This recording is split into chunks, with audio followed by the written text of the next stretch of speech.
What's up, y'all? State Almighty, and I'm back with another Power Boot for Force Season 3 Theory. Let's talk about Tommy, and let's talk about what I assume will be his top 5 main allies when the Tommy versus CBI / Miguel war officially breaks out.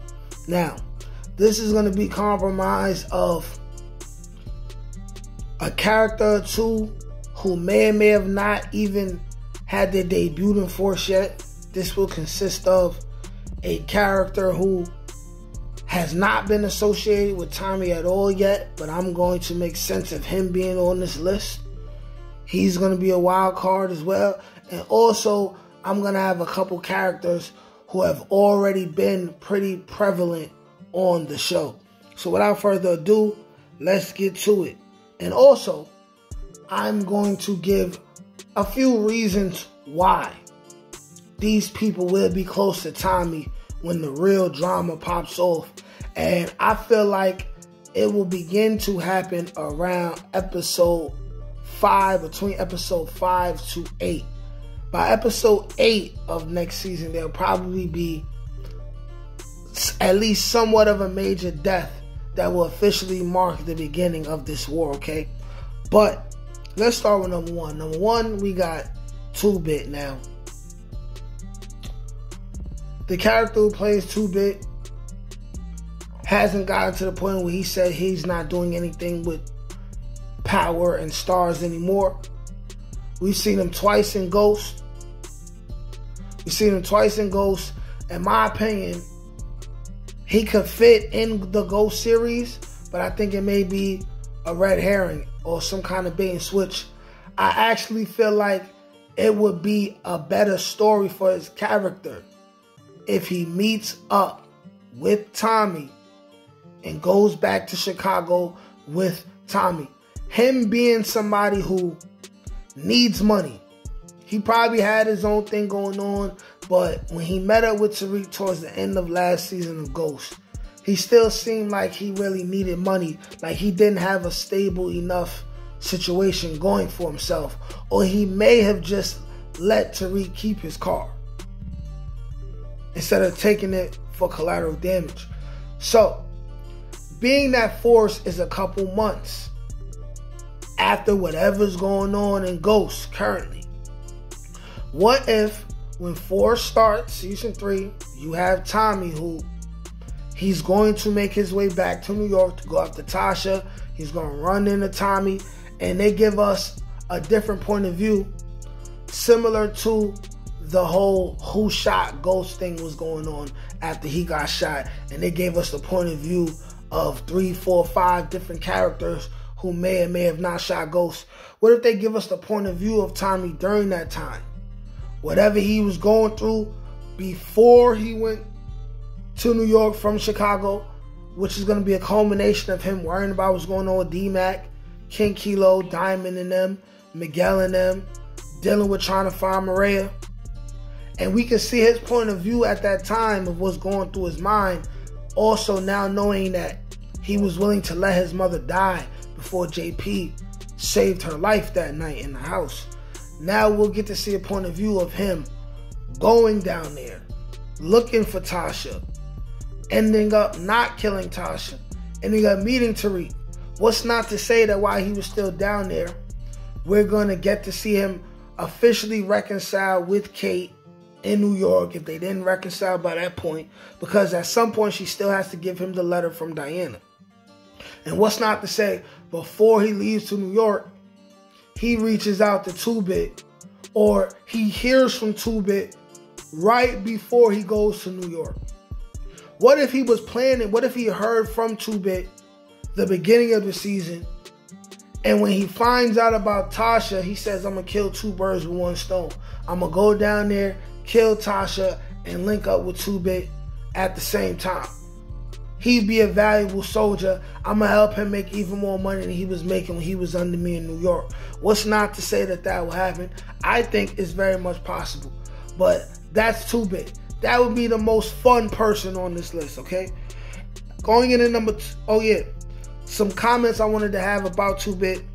2-Bit would be second in command of whatever organization Tommy is the head of. Whether it's still parts of CBI, whether he breaks off and does his own thing.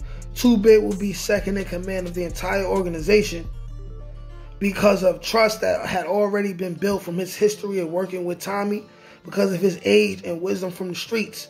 And the role will include a little bit of everything. That's being in the street, doing some enforcing, of course, catching a couple bodies, and taking a leadership role to the next 2 people that I'm going to have on the list.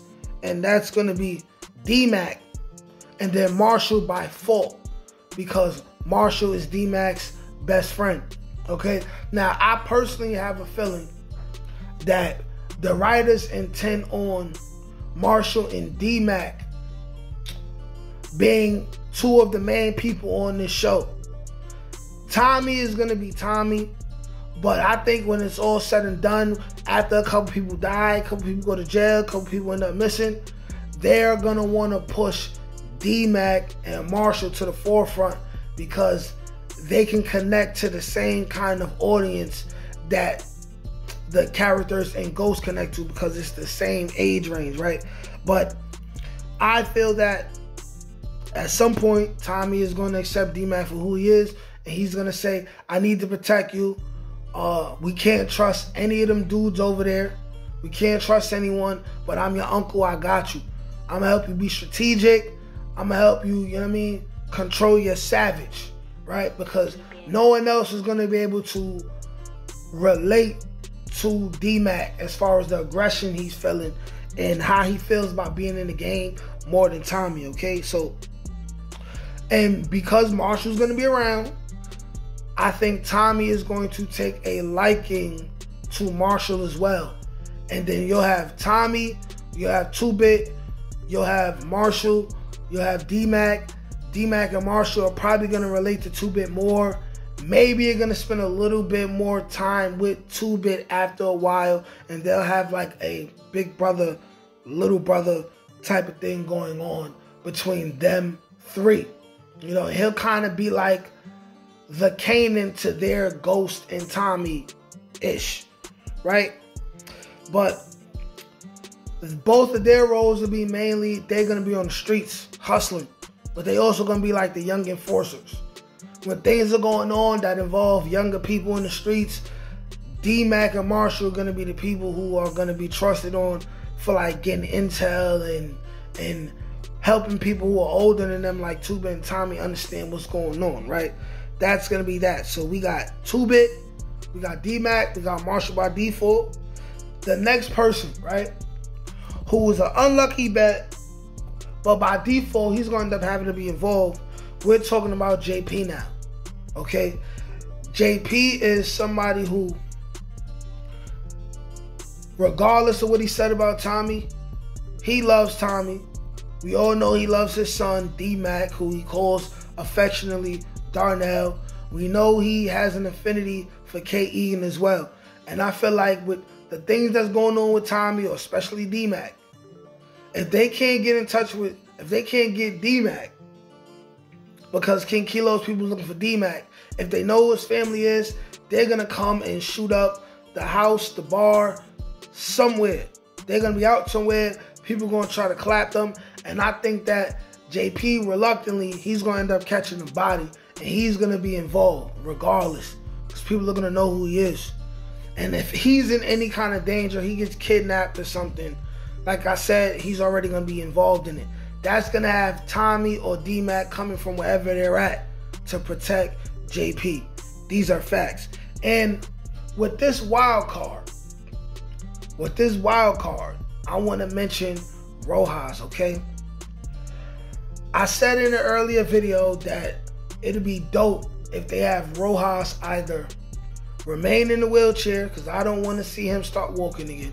Remain in the wheelchair and be somebody who he links with Tommy because of the fact that Rojas already don't like Diamond, don't like CBI, and he's the leader of his own gang. He links with Tommy somehow, some way that got something to do with him screwing over Diamond. And somehow, some way, it would be dope if Rojas becomes a key player, a key threat to whoever it is, but an ally to Tommy, but just this dangerous guy who doesn't even walk. This is what I want to see.